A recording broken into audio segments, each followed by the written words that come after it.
opening the Oldham County Code Enforcement Board meeting of May the 1st, 2024. Before we start the procedure, I need to make sure we get everyone sworn in. Derek, Engineer Department. stand up, get sworn in. Do solemnly swear or affirm that the testimony you are about to give this board is true and accurate to the best of your belief and knowledge? I do. Thank you. Thank you very much. Okay, the next item on the agenda is the approval of the minutes. Has everyone had a chance to read the minutes? The last meeting?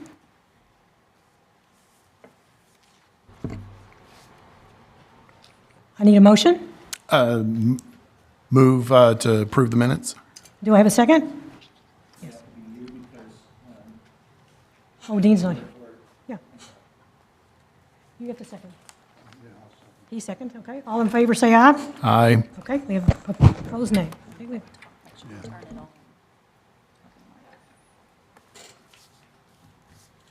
Okay, Adam, we'll start with the public hearing. Madam Chair, first I want to introduce your I'm newest sorry. board member, Dean Showalter. This is his first meeting. We've done some orientation. He sounds excited to be here, so it's always a good news. It is great news. I met him a moment ago, and we're excited to have him here. Thank you. Thank you.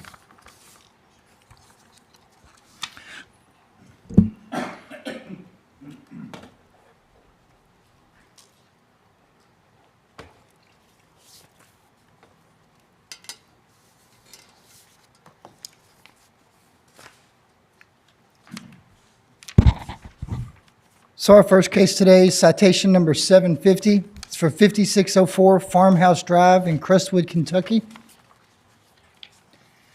The owner on record is Poplar Ridge Construction of 1000 Cherrywood Place, Suite 300 in LaGrange, Kentucky. This hearing was requested. This is the general location of the lot that we are going to be discussing today that received the citation. This is a violation of the illicit discharge ordinance 04-830-217, section 3.1.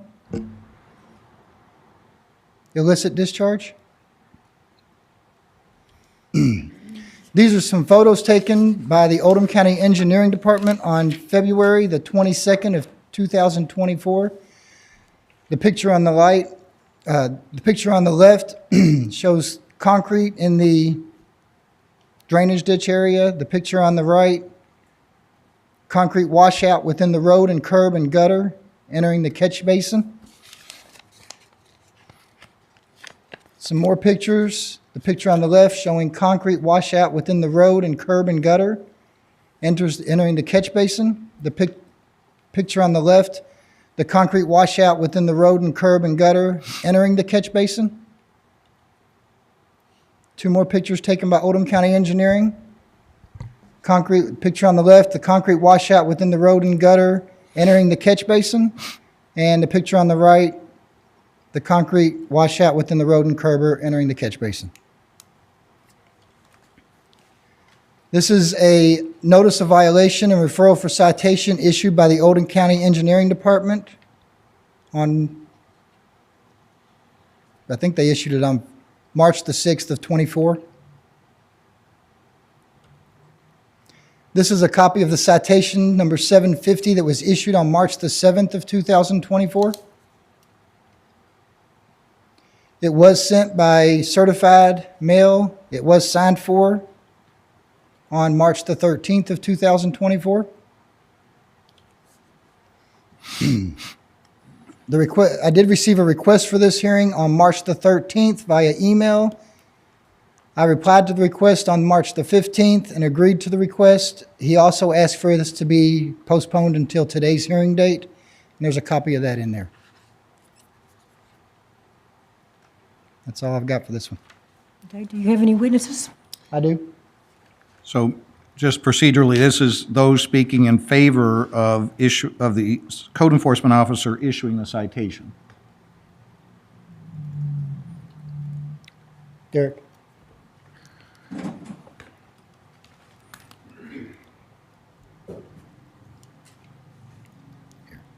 you very much. Good afternoon, everybody. My name's Derek Shade. I'm a staff engineer that works in the Oldham County Engineering Department. On February 26th of 2024, I was within the Farmhouse Estates Section 2 subdivision conducting an erosion control surety reduction inspection at the request of the developer when I noticed several lots that should also be inspected.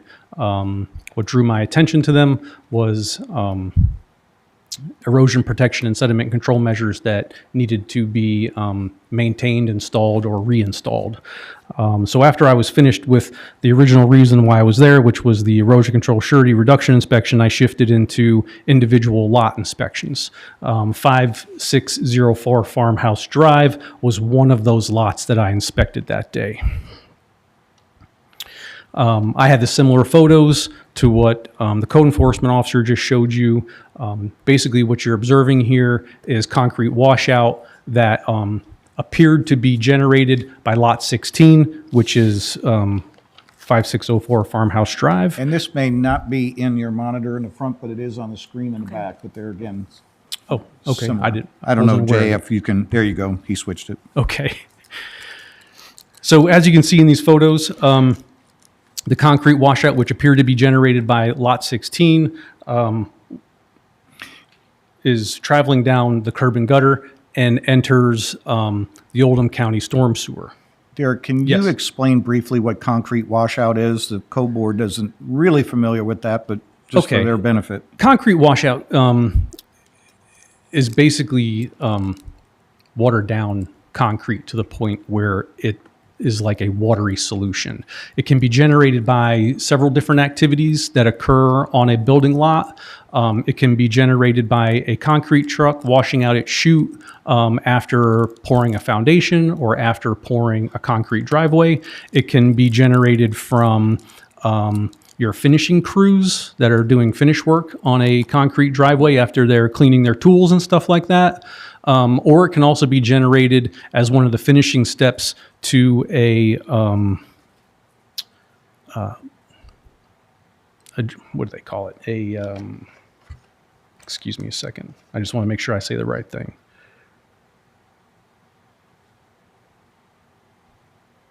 An exposed aggregate driveway. So one of the last finishing steps to an exposed aggregate driveway is you have to kind of rinse down the top so that the aggregate is exposed. Well, a lot of that wash off, if not directed properly, will go into the street, into the gutter, and then travel down to a catch basin. Use the cursor to point on this picture what the concrete washout is in this picture. Right. So the things that we generally look for, okay, you can see that.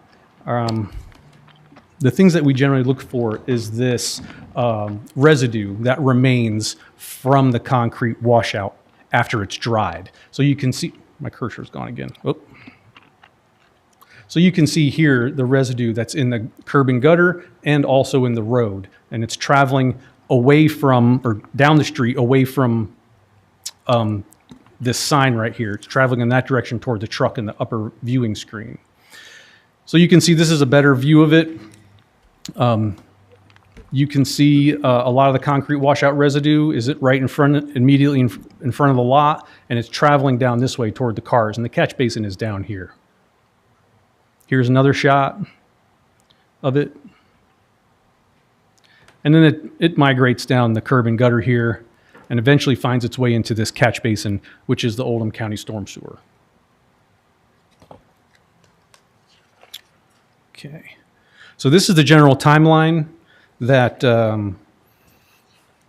Oldham County Engineering moved its way through with regard to the issuance of the citation. So as I just stated, February 26th is when I conducted the investigation. On February 28th, we contacted the lot builder, Poplar Ridge Construction, Mr. Shum, to determine who the concrete provider was. Because at that time, we were going to issue the citation to the concrete provider. He relayed to us that the concrete provider was Smyrna Ready Mixed, SRM, who we did write an NOV and citation to. On March 5th, we received a response from SRM, specifically their safety manager, and he was disputing the citation that we issued based on the ground that there was no concrete washout provided on the lot and no concrete washout provided by the developer.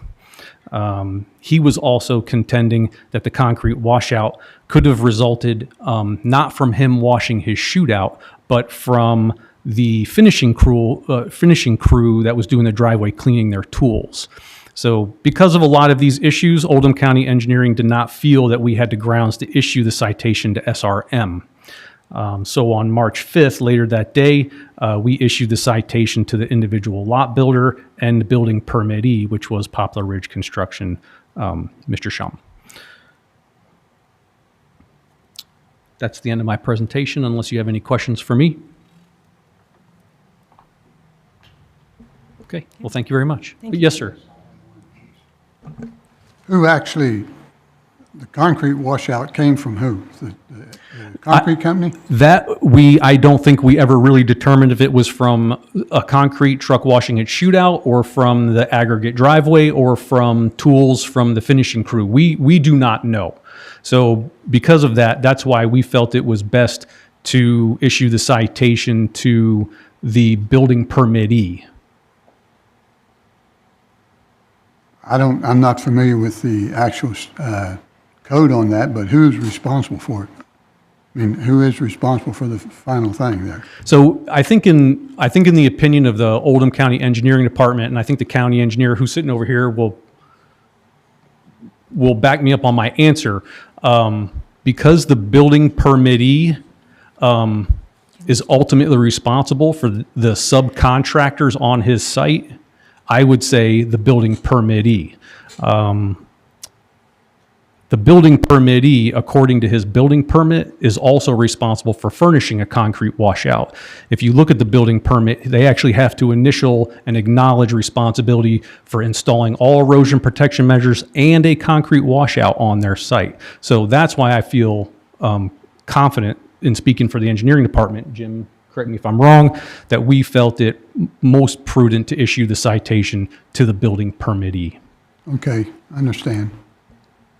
Thank you. Thank you. Okay, is there a respondent here today? Okay. If you will come forward and raise your right hand. Give us your name. My name is Walt Shum. I'm the managing partner of Poplar Ridge Construction. Can you give us an address, please? Yes, 1000 Cherrywood Place, LaGrange, Kentucky, Suite 300, 40031. Do you solemnly swear or affirm that the testimony you are about to give to this board is true and accurate to the best of your belief and knowledge? I do. Thank you. Thank you.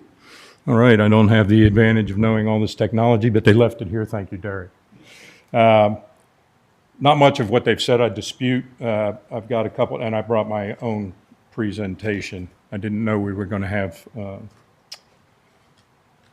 this available this evening. So on or about March 8th or 9th, I received a notice of violation, which was aptly described by the Assistant County Engineer, Derek Shade, and the appropriate pictures. I made some copies that I'd like to distribute to whom? You can put it on the overhead. It'd probably be easier, you can pass them out. You have multiple copies. I have multiple. I have 4 copies that I would like to I'll pass them out while you're putting it on the overhead. just give you a little closer look of.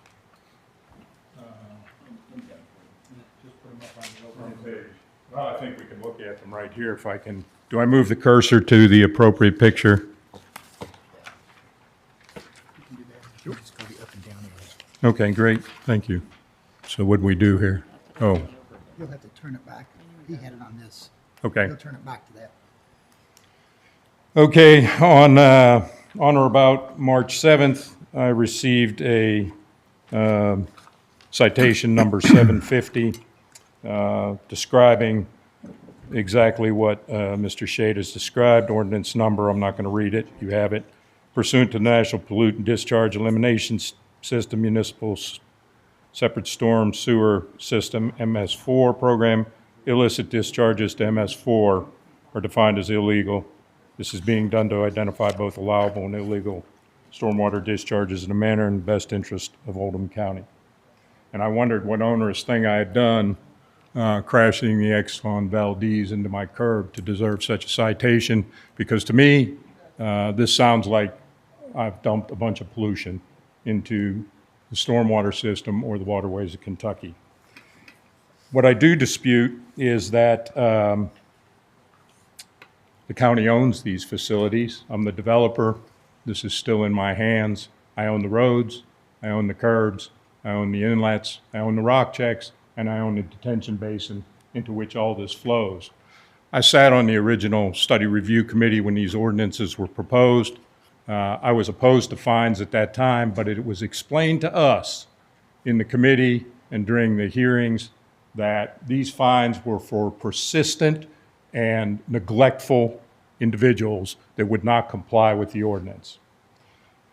I was issued a notice of violation on March 6th, and subsequently a notice of citation on March 7th.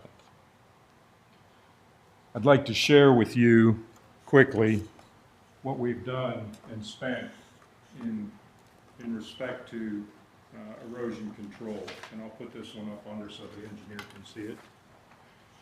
Can we switch back to this? Yeah, he'll switch it back. They'll switch it back? Yeah, he switches it back inside. Oh, okay, thanks. So this is what I've passed out. Neglectful and non-compliant. So when I was talking to my partner in this development, after our discussion about this citation, he reminded me that we spend more time talking about erosion control and erosion control ordinance than we do about building the development, building homes, or selling homes. And I kind of laughed, and then I thought, well, that's kind of true. So I wanted to see what we've done in respect to this development to control erosion. These numbers are right out of our payment ledger. I had my secretary put them together. Section 1, $65,250. Section 2, $37,765. Maintenance of those facilities to date, $5,343. Lot maintenance of facilities that are inspected regularly by the engineering department, $18,319. $126,000 and $677. There's 30 lots in this subdivision, of which about 20 have been built on. The cost to date for erosion control expenditures is $4,570. So when you or your kids or people from out of town come here, that cost is passed directly on to the buyer. $4,770 is easily going to rise to $5,000 before we're done with compliance and finishing requesting bonds. So to say, and I'm going to circle back to this in a minute, to say that we're neglectful or willful, as the ordinance has asked for and as the study review committee and the planning and zoning commission have been told, I think this shows that we are neither. Secondarily, your own stormwater ordinance, which I also brought a copy of, says the following.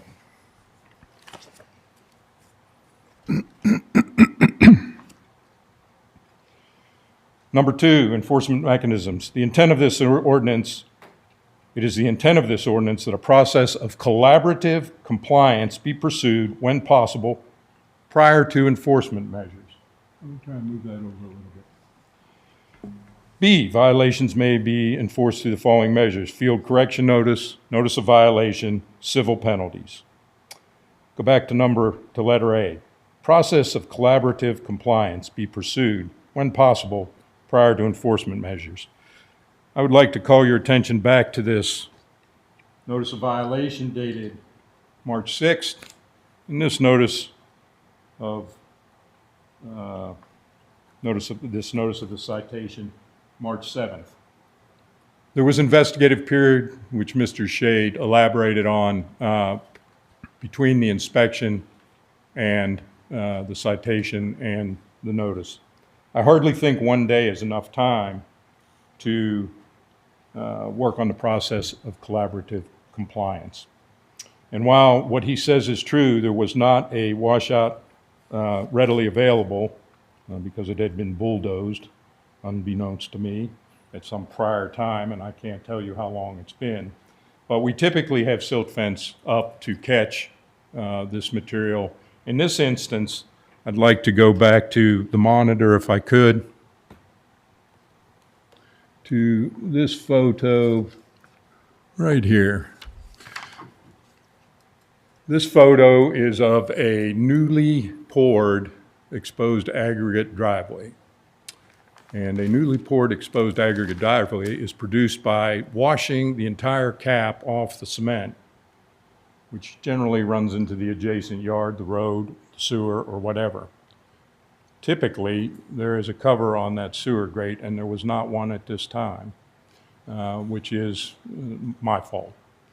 However, this is a fall-away lot, and if we look at some further pictures in here, and I don't know if they're on this screen or not, we're going to look and see. They are not, but fortunately, I brought them with me, which you have. If you'll turn back to the back page, this fall-away lot falls away to a silt fence in the backyard. So what you're looking at up on the road here, whatever the concrete company says or whatever my crew says, my vendor says, cannot be known because I was not there and I'm not going to play he said, she said. They seem to always typically pick the muddiest day of the month to pour concrete. I don't know why. But you're watching and looking at, on this photograph, people's boots from walking in the cement. You're looking at gravel from machinery going up and down the sides of the driveway. And you're looking predominantly at the wash-off of the cap of the driveway of exposed aggregate. Now, whether, as SRM has said, the people were told they could use their water to wash out tools or not, I don't know, and I'm not arguing that. What I am arguing is that your ordinance calls for a time of compliance, and one day is hardly time for compliance, and secondarily, a fine is at the end of that time period. So I've also brought, if we can switch back to the monitor, and I'll pass these out. As I was walking down the subdivision a couple of weeks later, I thought, I'm going to take a picture of this and see what we really have committed here. And if you look at this picture, this is a similar picture looking down the roadway at the remnants of wash-off. It's not washout. Washout's when they deliberately open their spout up and dump their truck in solids and then they spray everything out. What you're looking at is a residual after the road has been swept of the dust. So I hardly think this rises to an illicit discharge. Again, under the ordinance, we are required to have inlet protection, going to rock checks, going to a detention basin. None of those facilities have been taken over by Oldham County. All of those facilities are subject to inspection by the engineering department and are in my care. All of those facilities are operable. None of this discharge left the site, and based on the first photo that they showed, I doubt if any of it even got into the inlet. So my point is that as I read the ordinance, they are operating outside the parameters the ordinance was designed to do. I intend to refer this to the county attorney for an opinion, and I will close my presentation with any question you may have. Do you have any witnesses here? Anyone else here to speak I'm on your sorry, behalf? no one else. Okay, thank you. Thank you so much for your time. Do we have a rebuttal?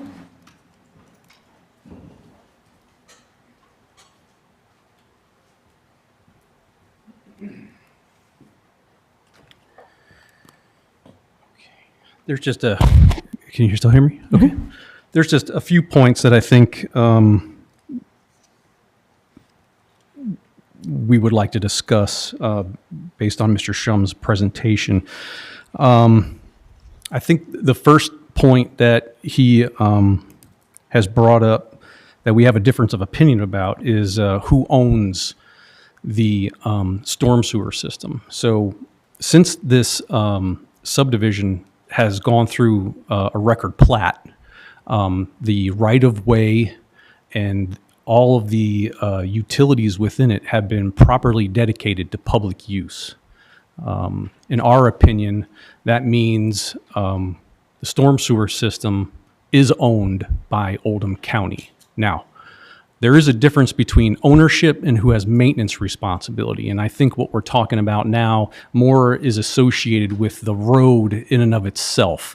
So part of the process that we go through with subdivisions is basically as the subdivision is coming to a finish, even though the right-of-way, the roads, and the utilities inside have been dedicated to public use, Oldham County does not take the roads into the county maintenance system until the very end of the project. That's because we like to make sure that they meet county standards before we accept them to maintain them. So I'm thinking that maybe some of the confusion is we're not really talking about when the roads get accepted in the county maintenance system. We're more talking about when have they been dedicated to public use. So I think the engineering department, our opinion is the MS4, which is that catch basin, is ours at this point in time. So that was just the one point that I wanted to make. The other point I wanted to make was the collaborative effort that we go through with some of these subdivisions. So I also think we're talking about the conversation we need to have on this is a little bit nuanced. So there's two different things happening here. So this lot had an inspection for stormwater and erosion control inspection, and we addressed that through a collaborative process separately from this illicit discharge, okay? This lot, I don't have those photos here with me today, but there were silt fence in the rear of this lot that had been pushed over by stormwater, and sediment and debris and things were leaving the site and heading down toward the detention basin or the sediment basin at this time. And we issued a separate letter to Mr. Shum other than the citation to address that. And I believe, I don't have it with me, I believe we either gave 7 or 14 days. That's usually the collaborative time frame that we allow them to get their erosion prevention and sediment control person out to do maintenance on those things, okay? Now, with an illicit discharge, it's very difficult to have a collaborative effort because an illicit discharge is pollution. Once pollution happens, in general, there is no collaborative effort to make it right except not allowing it to happen again, which I believe Mr. Shum did. About a week later, I saw a concrete washout in the cul-de-sac just up the way. So a concrete washout has now been installed, and Oldham County Engineering appreciates that. However, in this instance, pollution has happened. Pollution has entered the MS4, and that constitutes an illicit discharge. So the main issue with that is we are trying to prevent an additional occurrence from that. And the main reason for that is because stormwater that's polluted with concrete washout can percolate down through the soil and alter soil chemistry. It can inhibit plant growth, and it can contaminate groundwater. So we are trying to prevent additional occurrences of that, and that is why we issued a citation. Now that comes directly from the EPA, what I just read you, and that is why the engineering department takes these illicit discharges very seriously. So I think that is the last point I wanted to make regarding the collaborative effort. Did you have anything else, Jim? Okay. Okay. Did you have any questions for me before I sit down? Yes, sir. I do. You said that Mr. Shum, I guess, being the owner of the subdivision, if he owns all the lots, he is responsible for them all the time. So what if, once he sells that home, who's responsible for that illicit discharge then? Well, that would depend on when the illicit discharge occurs. So, and we have some instances like this throughout Oldham County where somebody is discharging something they're not supposed to. So if the lot has changed hands to another owner, then we would be discussing whatever that illicit discharge is with the current owner. And we do have that from time to time. I understand that, but how is it then that you don't take you don't take charge of, like, the roads and stuff until the subdivision is finished. This is where I'm having a little confusion. If the subdivision's not finished, it's still his, but yet if somebody else moves into the house and they do the polluting, is he still responsible for it?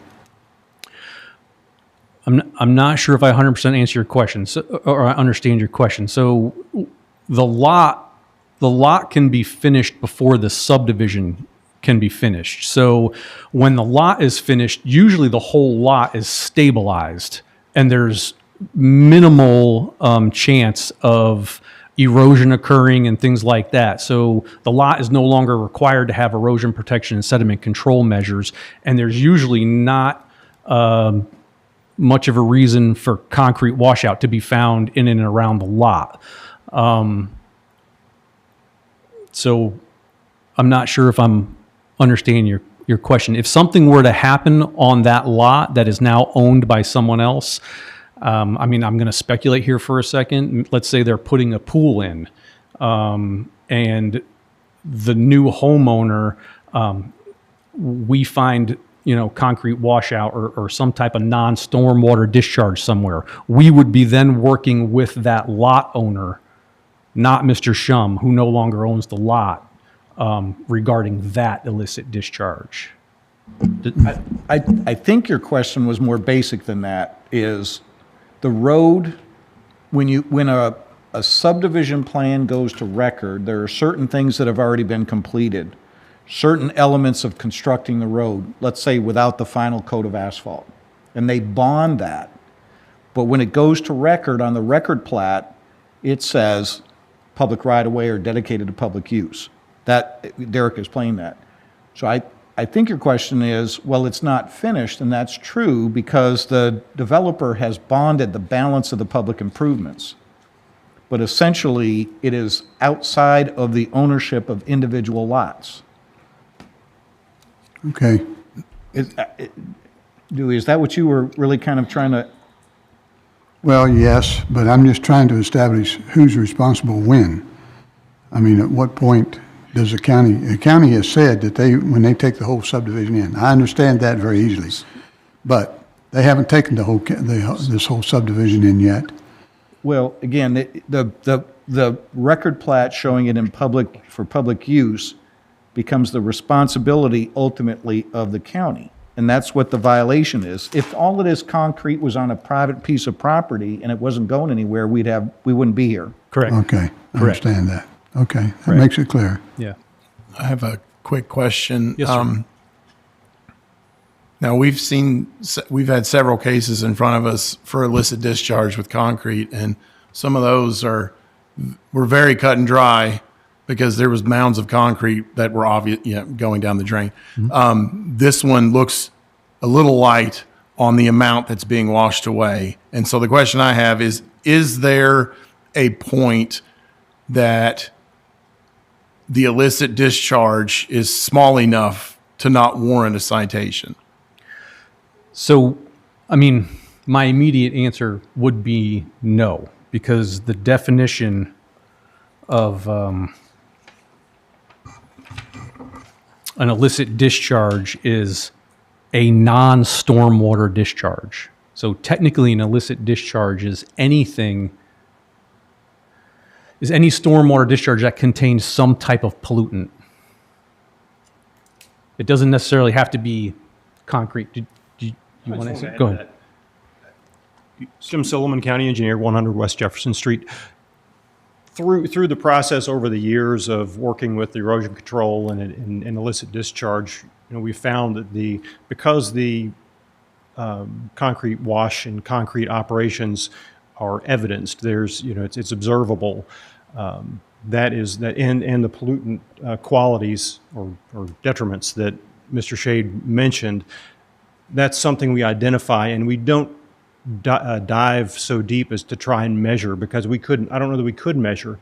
You see that stream going into a catch basin, how much went in? We don't know, but some did go in. So drawing a line of a certain volume is almost impossible and would really limit our efforts. We've just tried to establish This is an observable occurrence, and that is why we issue the notice of violation and citation in these illicit discharge instances. Can I, a follow-up question similar? Right ahead. So if the catch basin had been protected and none of it went into the catch basin, would you have issued a notice of violation or just said, go clean up the curb? Well, typically, yes. Well, because even though it's going through that filter, some can percolate through. So that's why I say, again, you're getting into a measurement challenge. And I think we do have a collaborative effort where, as Mr. Shade mentioned, on a lot of we issue numerous field correction notices to maintain silt fence. But in this instance, the concrete wash operation is where we've said this across the board with all developers. When that's observed, that's a notice of violation. Again, with regard to the illicit discharge ordinance. Okay. Thank you. Mr. Shum, would you like to have a chance to rebuttal? Absolutely. This is very interesting to me. Thank you, Mr. Shade, for your comments. I made a couple of notes. It's interesting to me that there's no picture of down the basin.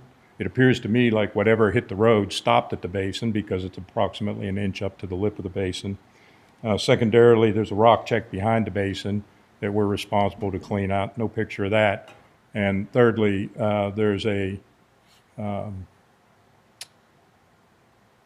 ditch down to the detention basin. No picture of that. So we don't know for a fact that anything ever got into the storm sewer, or what we really have. If you listen to the words carefully of what he said, if my 4-year-old peed off the end of that driveway, it is a non-stormwater discharge. They could write a citation. Folks, I think we are way over our skis here with what we're talking about in terms of an illicit discharge. Secondarily, I'm going to refer you back to the ordinance. Maybe we switch again. And this time we're going to go deeper. While I appreciate everything they've done, and I think $130,000 we've spent in this subdivision is indicative of our willingness to try to comply with these ordinances, it's impossible. We could go out every day with a full crew of men and find something that needs attention. Can we switch back to the overhead, please?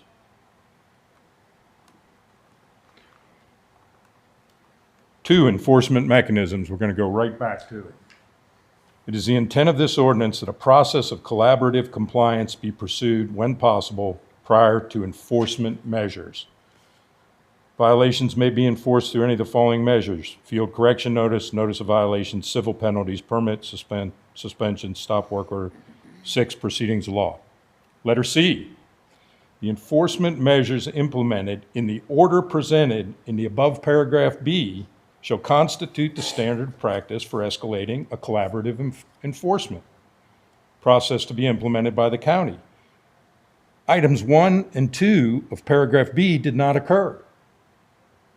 Actually, item 2 occurred, but we skipped 1. We had no field notice of correction. And field notice of correction would have been the day this happened to call and tell us to go clean it up. However, I'm going to go back to the picture that I suggested a couple weeks later. There's nothing to clean up. This is dust. These people did not wash their concrete trucks out on the driveway, on the road. And I'm here partially because I think we've gotten so far ahead of ourselves in bureaucratic overreach that we're at the ridiculousness now of fining people for dust on the roads, which, by the way, we are also responsible to clean up. And we know it. It is impossible on a daily basis to do everything this ordinance demands. However, immediately upon receiving these notifications, I sent the superintendent an email to have him go out and check to see if we had concrete washout, why this occurred. And he told me there was no washout available, so that is correct. We immediately constructed. So our intent to comply is there. The immediacy is not. But I'm going back to the ordinance, and this is why we're going to refer to the county attorney. we're skipping steps in this ordinance. We're going straight to violations and fines, and we're not given a field correction notice and time to comply. We complied within less than a week to reconstruct a washout.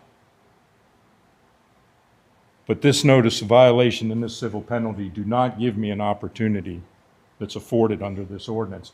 And when we were on the study review committee, it was the intent, because of this very thing, that there be time for compliance. Now, I know I've got a number of subdivisions, and I'm way out on the end of the diving board here because I've got to work with these fellows on a daily basis. And I think we've had a very civil proceeding here and each been able to tell our side. However, I think that the intent of this ordinance has been misused. Thank you for your time. Thank you.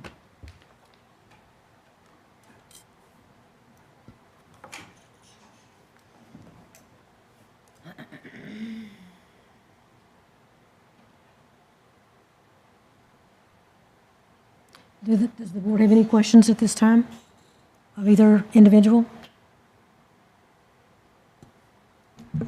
I hate to be the questioner, but I do have one more Okay, and who are you trying to speak to? to Mr. Shum. Okay, Mr. Shum, would you please come back up? Yes, sir. Has the dust been cleaned up now? The last photo that I submitted, if I may, I don't have it handy, but I'll put it under the projector again. The subdivision, can we go back to the monitor? The subdivision streets were cleaned almost immediately after this was brought to our attention, and you can see the same view as the first photo. Thank you. Okay. I have a question of our engineers. You need to come back up. They need to come back Oh, up. they need to come back up.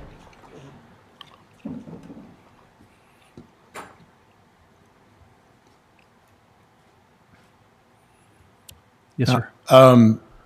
I seem to recall that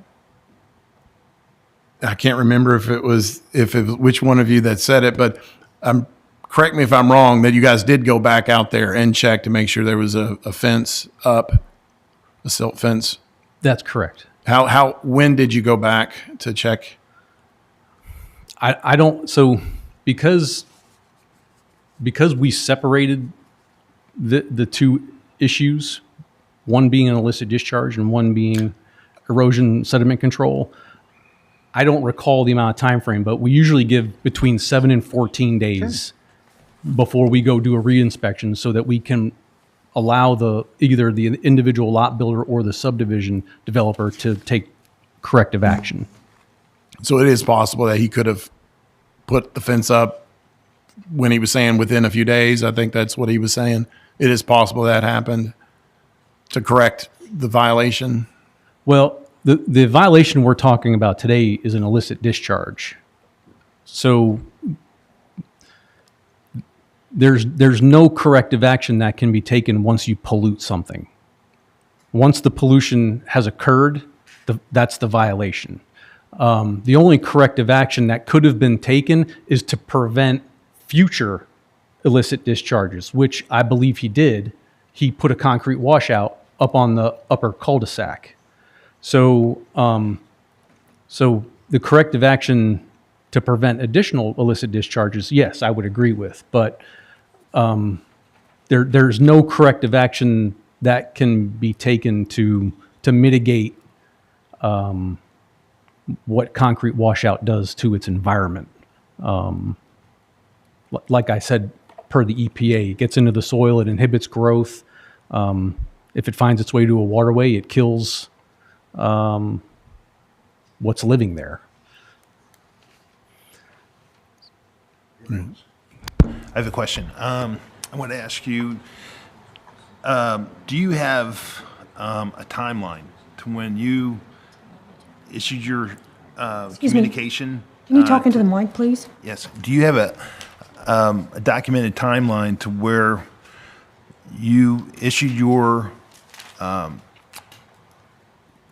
concerns, then you issued your letter, which is right here, and then you issued your citation, all to meet the needs of the process, the timeline of the process. Do you have that documented timelines, like I mean, date here, date 1, date 2? I mean, the timeline that I presented, I don't know, can you all see what I'm showing on this video screen that says timeline? No. Okay. So the timeline that I have for the illicit discharge is February 26th, we conducted the inspection. Between the 26th and the 28th, we contacted the building permittee, Poplar Ridge Construction, Mr. Shum, because at that point in time, we were going to try to determine who the concrete provider was. So at that time, we were told Smyrna Ready Mix. But at that time, I mean, we had a discussion, hey, you have an illicit discharge occurring on your lot. So, I mean, I'm not sure if I'm answering your question, but at that time, Mr. Shum knew an illicit discharge had occurred. And then, on March 5th, we contacted him back again and said, we can't issue it to SRM, based on ground, so we were going to be issuing it to him. So I don't know if I'm answering your question. Well, Mr. Shawn was talking about parts of, I don't know if you would call it the law, I guess, but parts were not being. You mentioned 1, 2, and 3. Okay. So I'm glad you asked that. Yeah. So because I think we're confusing ordinances here. Okay. So the ordinance, I believe, I don't have a copy of the one that he's citing, but I believe the ordinance he's citing is the construction site runoff ordinance. Okay. That is not the ordinance that he was cited under. And he's referring to a collaborative process in that ordinance that basically says, we're going to institute a collaborative process and we're going to step you through these measures, okay? But I believe, I don't have it in front of me, so I can't quote it, but I believe there's a paragraph at the bottom of that 1, 2, 3 that says that we will step you through a collaborative process unless the violation is significant enough for us to jump down the list and immediately go to notice of violation. And there is a paragraph that says that. Do you have that? You mind if I use it? I don't have it. Okay. So there is a paragraph in there that stipulates that Oldham County Engineering, or better yet, Oldham County Fiscal Court has the authority to jump in at any step we want based on the severity of the violation and move forward. Now, that's what the construction site runoff ordinance says. That is not the ordinance that he is being cited under. He's being cited under the illicit discharge ordinance, okay? Now, as far as when I read the enforcement section of that ordinance, there is not that same laying out of collaborative effort as the one in the construction site runoff ordinance. I do not have it in front of me, so I cannot quote it right now. So I think I'm answering your question now that we're talking about two different ordinances. Okay. So Any other questions from the board? Okay, at this time, please have a seat. thank you. We're going to close to questions so that we can start discussion among ourselves.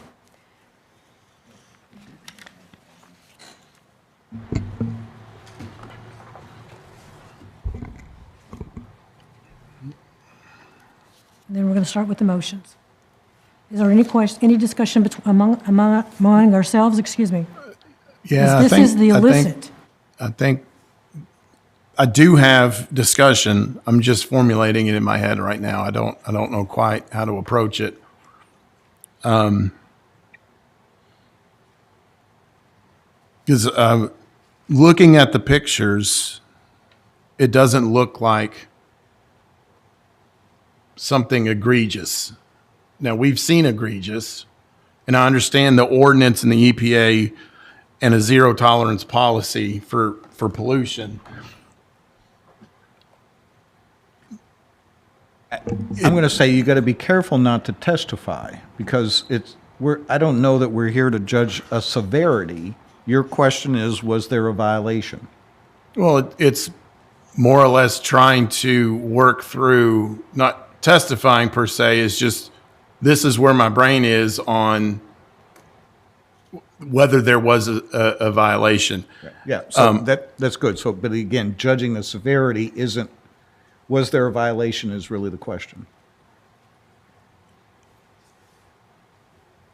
You're on the right track. And I would say that is based on the testimony I've heard. To me, it is unclear whether or not anything made it into the wash basin. The catch basin. The catch basin, yeah, because there is a curb there. It's an inch or so barrier between where the concrete is and the metal there.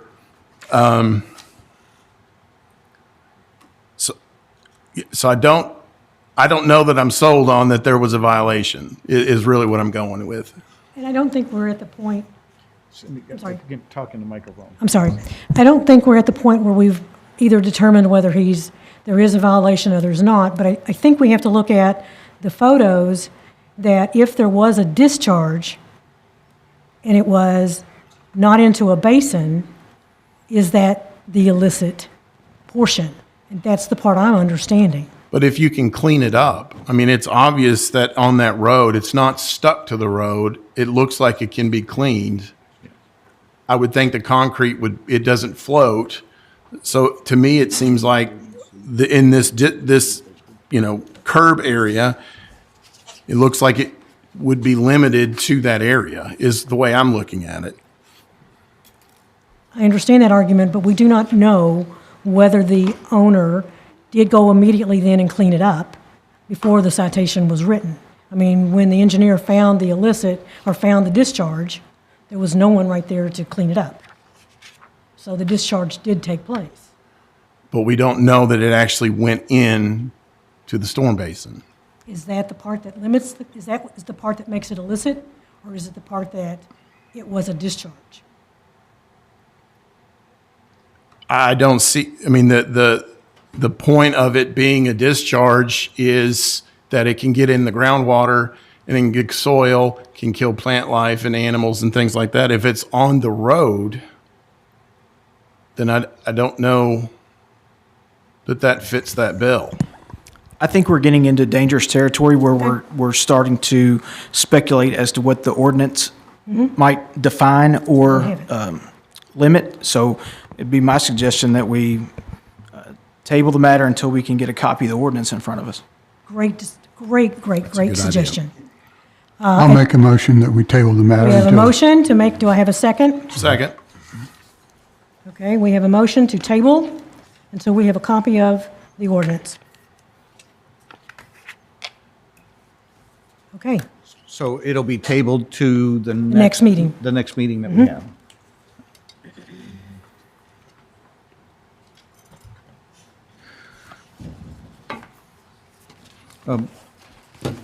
I want to just clarify this. I mean, we're closed with this, but usually when you table something, it's for a very specific purpose, and that purpose is that the county attorney has the opportunity to read the ordinance, so he is better equipped to answer the questions regarding the ordinance itself. Okay, thank you.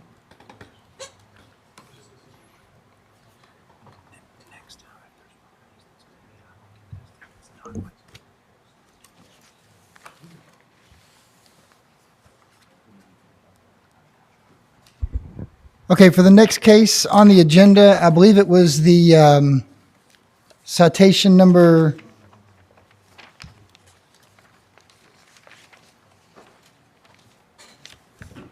or case number 23-0179.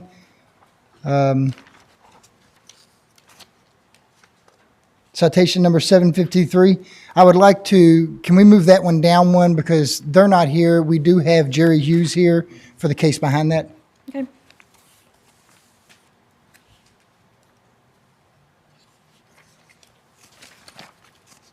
Okay.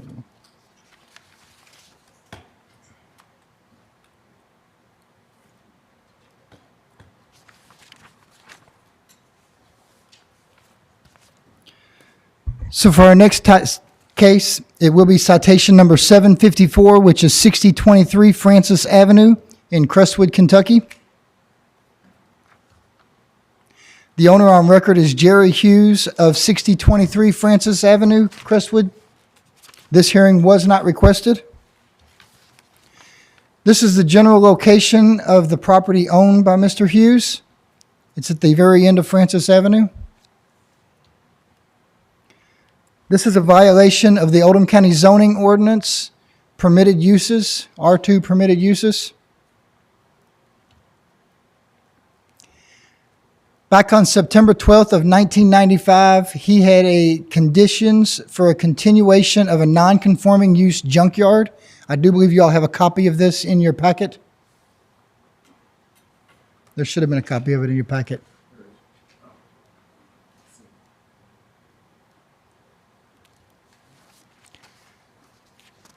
So if you look at number 4 of those,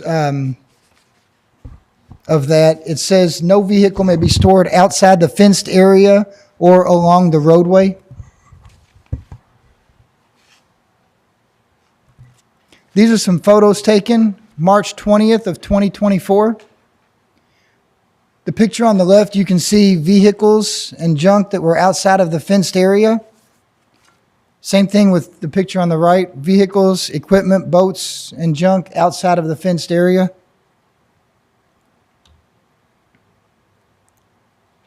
Some more pictures taken March the 20th of 24. The pictures on the left show the vehicles and stuff on the outside of the fence, and the pictures on the right, same thing. On March the 20th, I went out there. I spoke with Mr. Hughes about the need to keep everything except for his personal vehicles behind the fenced-in area. I informed him that I would issue a notice of violation in lieu of a citation if he agreed to bring the sections of the front into compliance weekly with inspections. The first area that we agreed to have in compliance was the left side of the property in front of the fence. I informed him that I would reinspect the property in a week, and if that area was not in compliance, that he would receive a citation. This is an aerial view of the property. So the area that we had discussed about cleaning up was this area right here, if you can see what I'm pointing at. He had some boats, some vehicles, and some junk stored in this area. And I was going to kind of section this off into areas because of the quantity that he had to move. We were going to do it section at a time and get it behind the fence. So this is the area that me and him had agreed upon to have cleaned up within a week. This picture right here that's on this aerial was taken back in 2013 to give you all a general idea of what the property is meant to look like. You can see the wooden fence back there, right along here. And then you've got very little out here out front. I did issue him a notice of violation on March the 21st after we met on the 20th to discuss what we had agreed upon. On March the 28th, 8 days later, I went out to the property. He agreed to have the left side of the property in compliance. The picture on the left right here is that left side showing the vehicles. You can see a little pile of junk and debris right here. The picture on the right is also, you can see the Beetle, a boat, and some other equipment that's been stored over there. Some more pictures that I took on the 28th. This is kind of the center of the property, the picture on the left. The picture on the right is more the right-hand side of the property looking towards his house. This is a satellite view that was taken on January the 3rd of 2024 for reference of how the front area is being used. Once again, you can see the fence right here, and you can see all of the vehicles, boats, and material and junk that he has out front. That would be what was in violation of the agreed upon conditions. I did issue citation number 754 on April the 2nd for the inspection that I performed on March the 28th.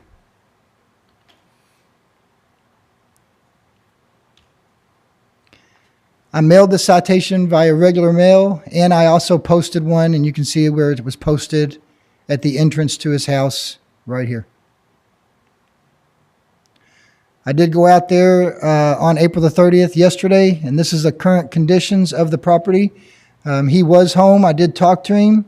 He's going to come up and talk to you today about what his plans are and how he's going to move forward. This is the left side of the property right here, and the picture to the right is of the looking towards his house down the right-hand side of the property. He did come in on April the 18th, and he did pay the citation, so this citation has been paid in the amount of $150. And as of today, no additional citations have been issued. We're going to discuss the progress towards bringing the property into compliance. Thank you. Okay, would the respondent like to come forward, please? Would you like to speak? Oh, okay. Raise your right hand. Give us your name and your address, please. Do you solemnly swear or affirm that the testimony you are about to give this board is true and accurate to the best of your belief and knowledge? Yes. Thank you. And your name, please? Jerry Hughes, 6023 Francis Avenue. Thank you. Okay. And in the process of what's going on with the citation I have, all the pictures and everything that Adam has showed. Can you speak a little get a little closer to the mic? All there? the stuff that Adam has showed and presents, what I'm doing is taking everything out of my backyard and putting it in my front yard because it was so cluttered. I hadn't had it organized back there to put everything. So I brought a lot of it out in the front just to make room in the back. That storm came through about 3 weeks ago that tore down everything, tore my privacy fence down in the front. I also have a new chain link fence to go up in the front of my place that has the slats in it so you can't see through.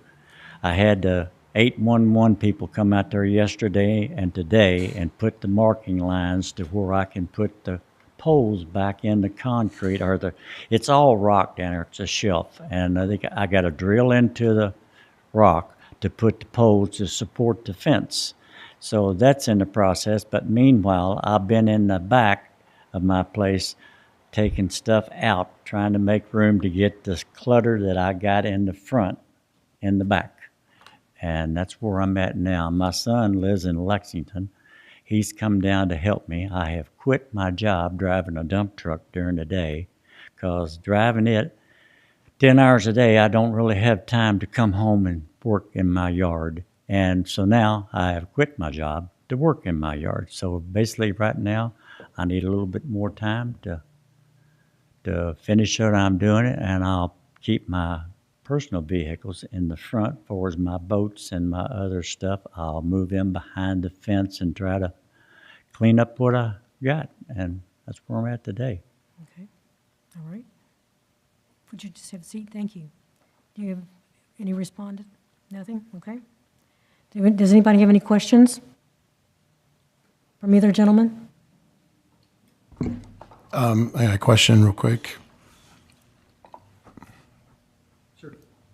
Did you say you were working with him to get a schedule of cleanup so that we could monitor? I am. So when we spoke yesterday, he did say he was, and correct me if I'm wrong, Jerry, I think he said 30 to 45 days. 45 days is what he said would take him to get it cleaned up. Is that what you said, Jerry? I get 45 days. It's just me working because my son went back to Lexington. You need to come up to the microphone. I just need the time because my son went back to Lexington and I'm by myself working. So I have a fork truck there that I can move a lot of this stuff around, but I just need more time since I'm not driving a dump truck. I'm home every day. So is your preference to have 45 days to get it all done, or would get you rather break it everything up in the into front, chunks? Move to the back. That's what I 45 want. days? Okay. So that's what I'm trying to work on, but Yes, sir. it's just one of those things. I'm by myself, so I live there by myself, and it's something moving everything out of the back to the front to get it moved back and get it in a line so I can try to make everybody happy. But, Thank you very much. citations are citations, and I'm trying to do what I can do. Sir. All right, thank you. Thank you. Any other questions? Okay, do we want to move forward with the motion?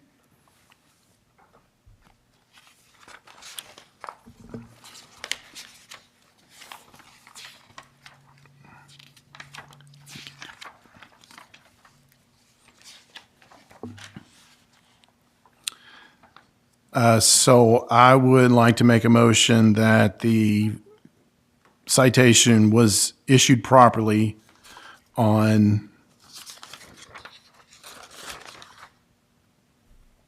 March 21st to the owner of the property. I think that's what. Okay. We have a motion on the floor that it was issued properly. Do I have a second?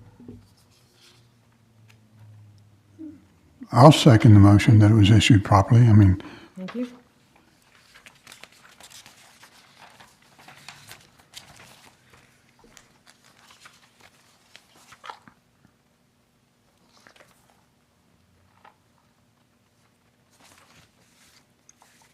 Okay.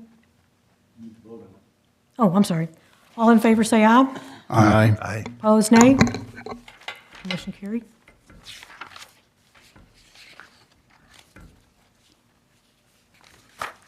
if I may, I'll make a motion that we give the gentleman 45 days to clean it up, and with Adam following up, and if he doesn't clean it up, then Adam can use his discretion to issue another We'll give fine. you that opportunity in just a moment, but we've got a little more procedure to follow. Oh, okay. And then we'll give you that opportunity to do that. This is a zoning ordinance violation.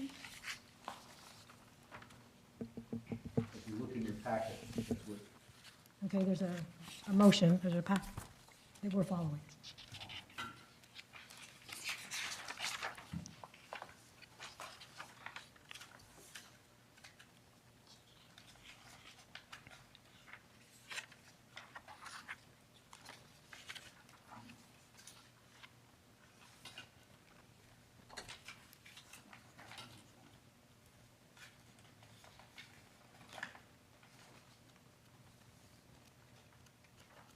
Clayton, would you like to do the zoning ordinance?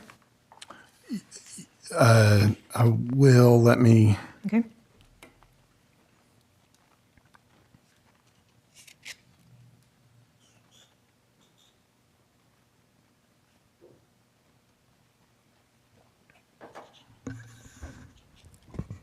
Given that we've got this break, let me interject here and just point out that the property owner paid this citation, so it's not contested.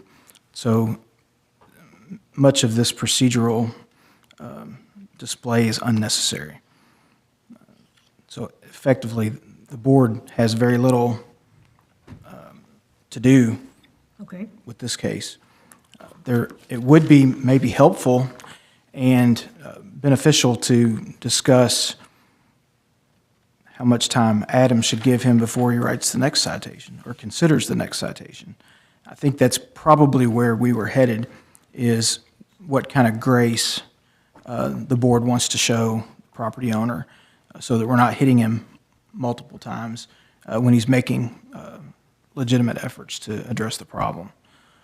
Okay, so I'll move forward to the final order. And Dewey, we'll come back to you.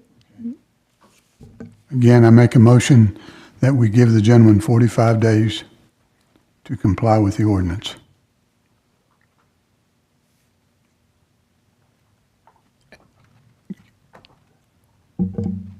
Would you consider amending your motion to include giving the county the ability then after the 45 days to continue with citations until in compliance? I would. I think they have that ability already.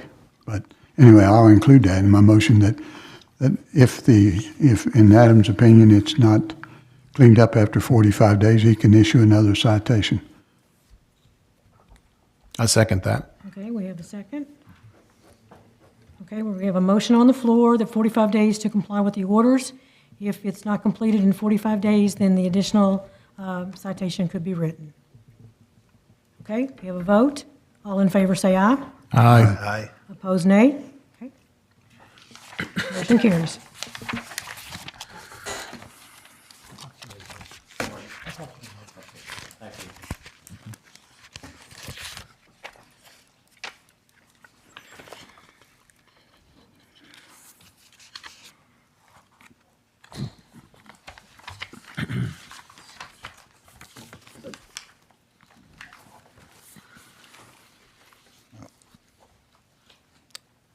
So our next case is, it's actually, I believe it's citation number 753. This is located at the corner of 1793 and Rose Island Road. There's not a house there, it's just an empty lot. It's in Goshen, Kentucky. The owner on record is Jason and Melissa Turner of 9214 Woodhurst Court in Louisville. This hearing was not requested. This is the general location of the property. It's a corner lot at the corner of 1793 and Rose Island Road. This is a violation of the Oldham County zoning ordinance that building permits are required, stating that no building or other structure shall be erected without a permit. And it is also a violation of the Oldham County nuisance ordinance regarding lumber, junk, trash, or debris being stored on a property. This case has been ongoing for quite some time. I have been in touch with the homeowners several times to get it cleaned up. So back in December of 2023, through previous conversations with the owners over issues, the owners of this property had the intentions to build a house on this property, but they had no permits or anything with the county. I believe their intentions were to build a log cabin at some time, is what they were telling me.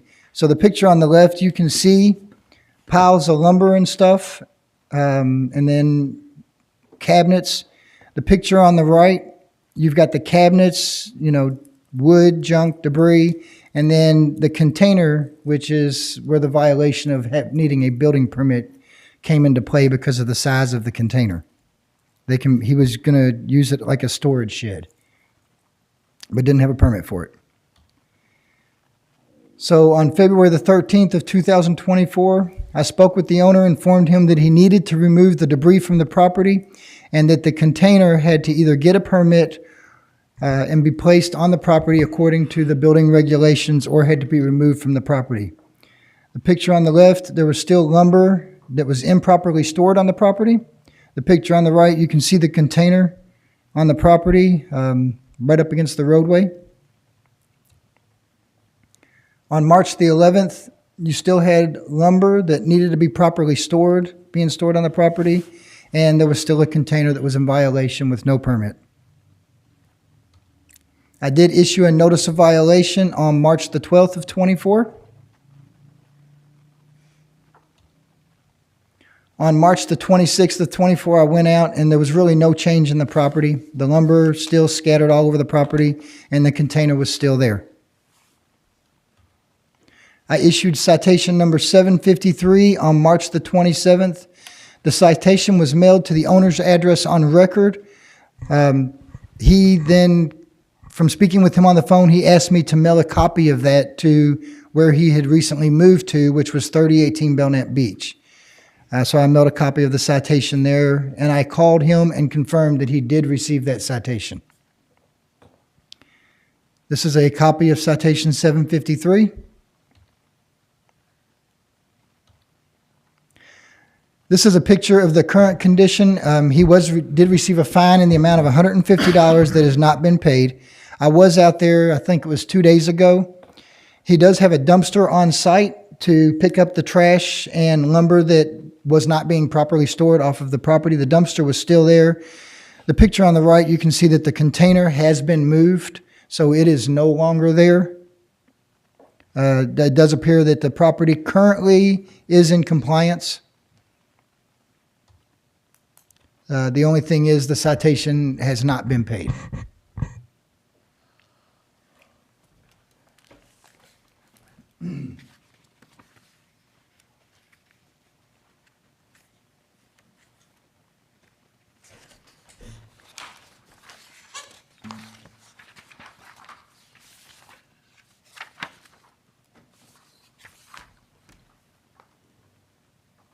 Anyone have any questions? One quick question. So what is our goal here, to try to get the man to pay the fine, or since he has complied with quite a bit of it, but. So the still, question would be, so he did receive a citation Yeah. in the fine amount of $150. But he hasn't paid it. I had to cite him before he would clean it up. So he received the citation. He did not clean it up till, what was it, like 3 weeks after? So I sent him the citation. It was about 3 weeks later before he cleaned it up, after the citation. So it does come down to the fine. What are we going to do with the fine amount of the $150? It has not been paid. Well, I want to clarify. You're showing pictures of a dumpster still on the property. So Correct. technically, it's not completely cleaned up. When the dumpster gets removed. But are you satisfied that you can see in the treat area that there's still stuff There is still some lumber on the property that, but it is stacked. It's fairly nice and neat. I think if you look closer, it's, the lumber that's on the property now is stacked up for future use. Well, in your opinion, is it a nuisance? In my opinion, it wouldn't be, no. I think once the dumpster's removed, the property would be okay.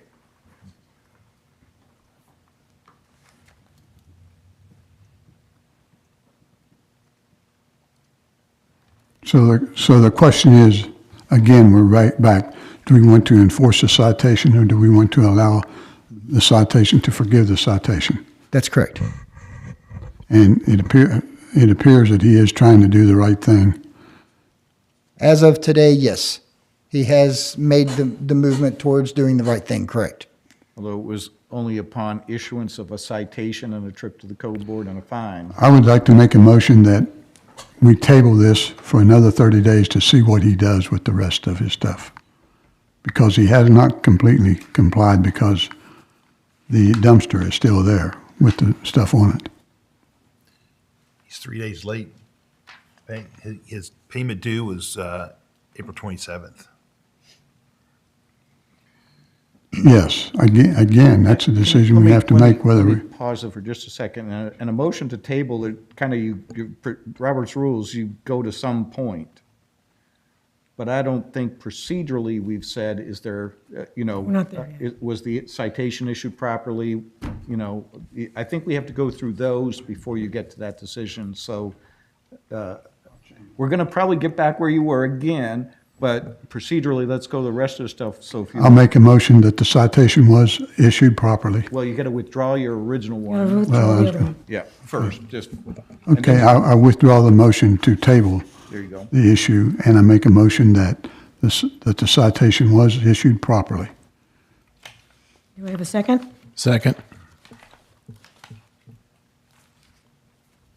Okay, this is a nuisance. Oh, we need a vote? Okay, we have a motion on the floor. We have a second. All in favor, say aye. Aye. Opposed, nay. Okay, the motion carries.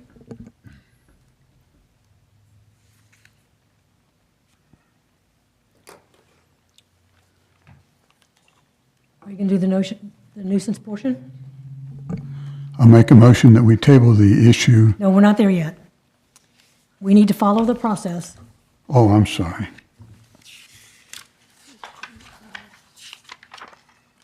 Which is nuisance ordination or ordinance violation.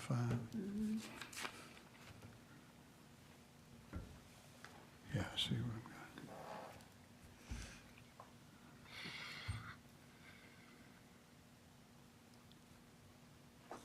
So I'll make a motion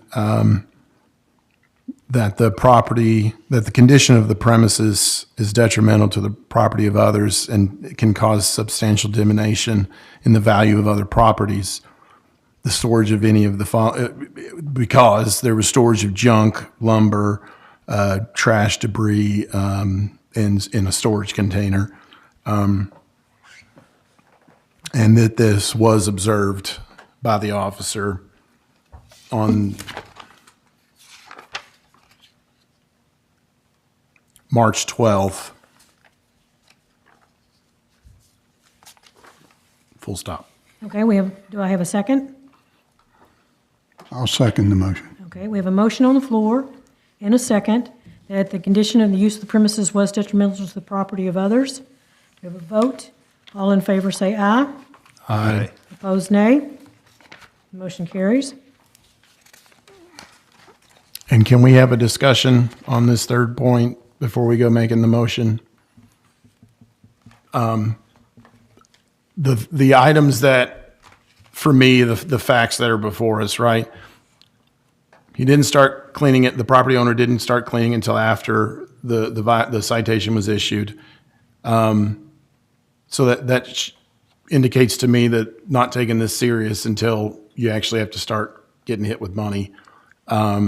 And then the second one, the property owner isn't here to ask for us to side with the property owner. So I don't know that I would support us tabling a citation for something that there doesn't appear to be any interest from the property owner to try to remediate either here or through corrective actions. Is this a second citation that we're talking about, or still the first one? We're still on the first. Right. But Right. I agree with Clayton from the standpoint that he's had ample time, that he could have come to this meeting today, or he could have made some reach out to Adam to have tried to make something happen. Now, he did clean up, and I've seen it, because I pass it. And, you know, I'm certainly glad he's doing what he's supposed to be doing now, but he didn't do anything for a long period of time. So I'm not in agreement with tabling it either. So typically what you discuss is kind of a final order more, that they pay the fine by such and such a date and finish the project by such and such date. And what you're doing, what you're really looking at is there'll be a time when it's done, but you don't table it, just procedurally. You just give them, typically you say, you make a motion that they pay the fine immediately or 14 days, or file a lien, and then that it be completely mitigated in such and such time. Yeah. Or Adam then has the opportunity to go issue him another citation.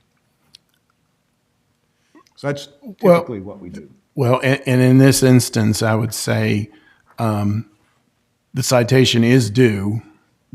So I don't know that additional time, well, it certainly hadn't been asked for. So I don't know that there's anything to do there, or that I would say we should do there. And then the second point, he's saying that it's technically in compliance, as far as he would say, once the dumpster's gone, it's in compliance. So to me, I would think that we would just say, continue with your procedure, his procedures, because my understanding is we're not telling him how to do his job, if I'm remembering that correctly. So to me, I would make the motion that the citation is due Fine. and to be paid, and to continue with the procedures that he sees fit. So you just. No additional time, it's due. Yeah, Well, immediately. immediately. So it would be- Yeah, that's my motion. Adam communicates in the next day or two or whatever, here's what your decision was, get it finished and pay the fine. Yes, sir. So that's immediate. Okay, Clayton, so you put a motion on the floor that the fine is due immediately. Do we have a second? I'll second. Okay, we have a second. Okay, all in favor say aye. Aye. Okay, so that motion carried. All said yes. Okay?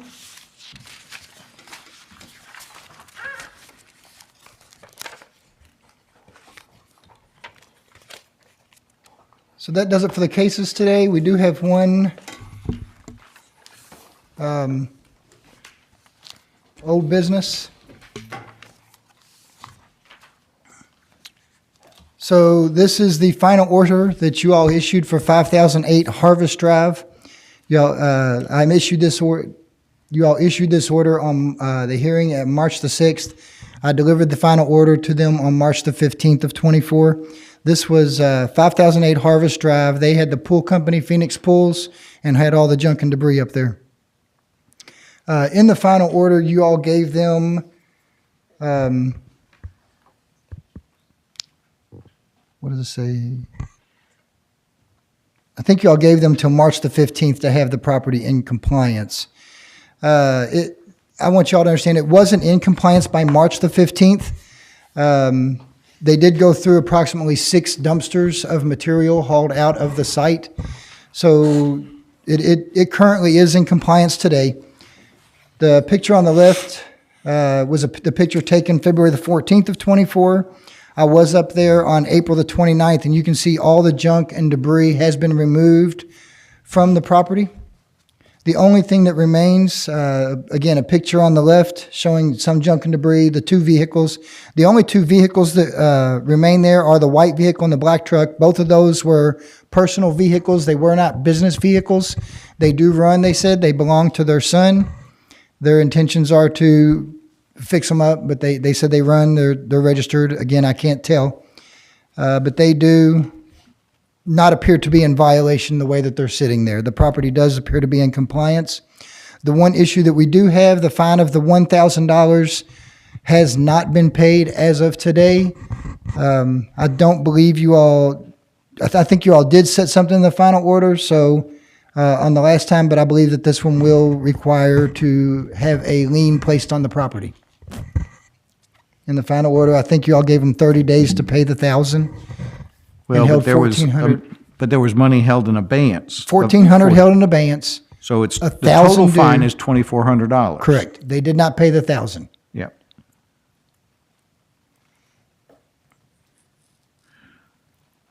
So the question is, it says in the final order, if the property is not cleaned up by March 15th, then the $1,400 will also be due. So that's really what you're asking for consideration. Yes, because they didn't have it cleaned up by the 15th, but they were in the process that whole time. There was dumpster after dumpster.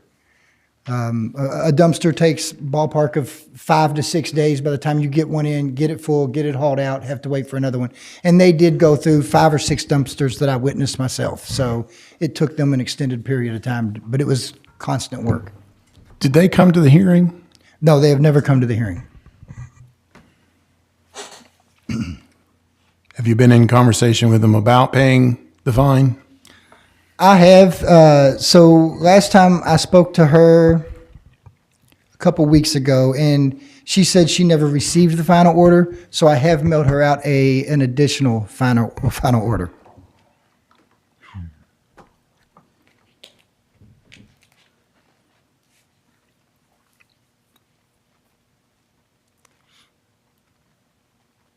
So we said it would be held in abeyance if it was completed. It was not. And she's also saying that she didn't receive it, so she had no word to get it fixed by the 15th. Is that summing up kind of what she's saying? So I did call her after the hearing because of the date being, you all gave her till the 15th, and I knew that for me to send the final order out, like I didn't even print the final order up till the 15th. So I mailed it out on the 15th after I received the minutes. So you all gave her 9 days to have it cleaned up because the meeting was on the 6th. You all gave her till the 15th. I called her the day after we had the hearing and told her what you all said. And I informed her that once I received the minutes, I would print up a final order and mail it to her. After I called her, she told me that they were going to get on it. She was ordering dumpsters. They did have dumpsters on site within that almost immediately after the last hearing. So they took a concerted effort to meet that deadline. They did. It was dumpster after, there was constantly a dumpster on Understood. site. Okay.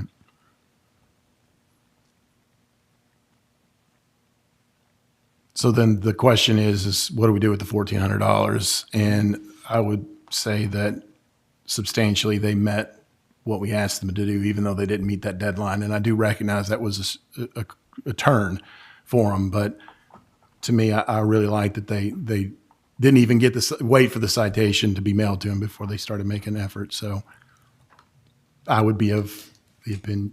You guys all right with me just making the motion for that, or do you want to further discuss it? Sorry. It's okay? Yeah, I always say that we're trying not to be punitive. We're just trying to get mitigation. So in not meeting the deadline, at least they did, and from the pictures, the issue's resolved. You could uphold what you've already decided, which is there's a $1,000 fine, and the rest can be forgiven if that's what you choose to make your motion. Yeah, that's pretty much the $1,000. My motion is that the $1,000 be paid and that we waive the 1,400 due to the fact that they did take a concerted effort for Okay, we have a fixing. motion on the floor. Do I have a second? I'll second the motion. Okay, we have a second. We're going to take a vote. All in favor, say aye. All right. Opposed, nay. We got it. So we've, And that'll do it. Will there be a any other June business? meeting? Will you have dockets? Yes, there will be a meeting next month. Okay, any other business before the, okay, being none, we're adjourned.